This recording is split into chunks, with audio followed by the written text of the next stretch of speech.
Okay, if you want to feel better, get hurt less often, and just overall improve your ability to do daily activities, my next guest believes there is a simple answer.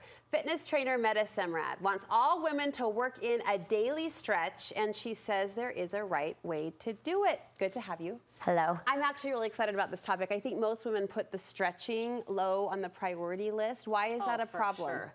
Well, so Amber and Emily, the co-creators of High Fitness and now High Yo, they say it best. They say stretching is the dental floss of fitness. Without it, decay.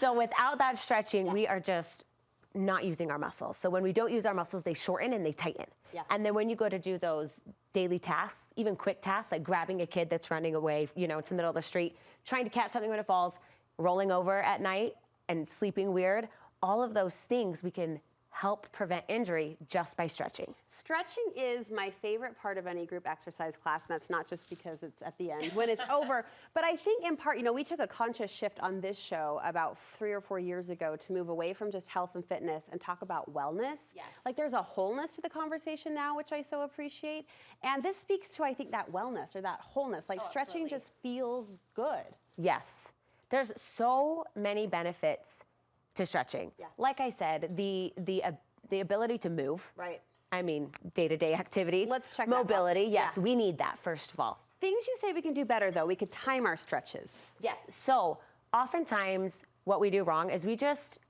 quickly finish a workout because sometimes our workout is our only free time of the day. That's true. I still have a kid in kid care, so I'm rushed a lot of the time to get to kid care to pick him up before my time's up and I start getting charged more. Yeah. So I often used to skip my stretching until I started getting injured. So what you want to aim for is holding your stretches for 20 to 30 seconds at a time. This allows our brain to talk to our body and say, hey, this is what we're focusing on. This is what we're stretching. Relax, surrender into it. 20 to 30 seconds. You say order matters. In other words, don't jump from muscle group to muscle group too quickly. I think mostly not jumping too quickly. It's just because it feels chaotic and doesn't actually give you that like mood boosting, relaxing feeling. We want you moving. I like to move my classes through head, shoulders, knees, and toes. It just kind of keeps it in order. Everybody knows that order. So I start with the upper body and just move down. Shoulders, chest, lower back, hip flexors, quads, hamstrings, knees, calves, and our feet.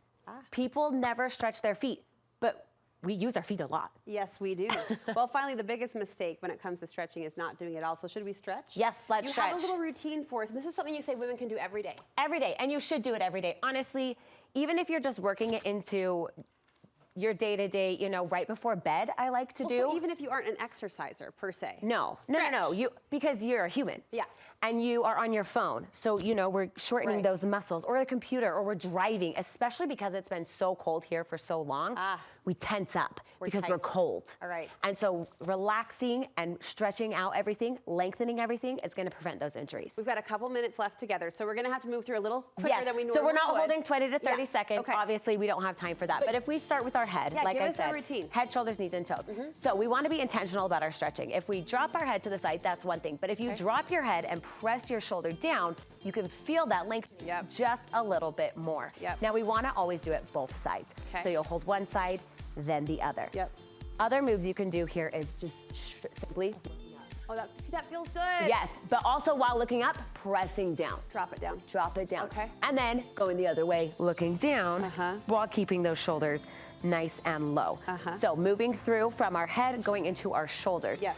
We always see the pull across, right? But we don't realize it's dropping that shoulder down and not looking down. Lifting up. That makes such a big difference in our stretching. You almost feel it click. Oh, yeah. Like this is where it's supposed to be, right? And then obviously doing both sides. We also do our tricep stretching. Now with this one, it's more comfortable to look down, but it stretches more looking up and using that stretch. Now, one of my very favorite stretches that I just started incorporating is chest opening exercises. So as simple as it is putting those hands behind you, and not everyone can actually clasp their hands together. I mean, I really struggled with it. We actually don't want to see any crunching. You want to try and keep it nice and straight, and it opens up your chest. Again, just feels yes, good. it just feels so nice. Yeah. Moving lower into our hip flexors and our lower back. Oftentimes we mistake lower back pain in our lower back when really our hip flexors are just so dang tight. So let's take it down to the floor. So the typical stretches you'll see in lower back is that child's resting posture. So you stretch forward and then think about someone pulling your hips back to your knees, stretching that. Now, one of my other favorite ones is more of a dynamic stretch, which just means we're moving through it, is that cat lifting all the way up. And then, oh, see, this feels so good. Feels so good. And then dropping it down and looking up. I'm sorry to press, about a minute left. Tell us the final Your final ones, hip flexor stretching. You've seen them. Now the trick is squeezing your booty as you press into that hip flexor, making sure you get both. Easy to flow right back into a hamstring stretch. Hands stay on either side, keeping your hips square. Oh, it's been a while. Yeah, right there. I feel that. Hey, and if you want, you could slide into your splits from here. You know what? I think I might be closer than I think I am, but I'm not going to prove that on television. No, and then or calf stretches. Okay. Just pressing those toes down into the ground. You can pedal back and forth. Yes. But then also going right over the top to get your feet. As we talk about, and that's such a great quote from Emily and her partner, but flossing being stretching being the flossing of fitness. Yes. It makes sense. You feel that, so incorporating this in our daily routine will make us all the healthier and make us feel all the better. Thank you, Metta. Yes. For the encouragement, where can we get more fitness advice from you? You can follow me on Instagram at FitMamaMetta, or High Fitness actually has High Yo now. So it is music-driven stretching, highfitnesslive.com. You can get a free trial to try out that amazing stretching. Love it. Hi Yo. Hi Yo. Hi Yo. All right, celebrating that. Thank you again. Yes.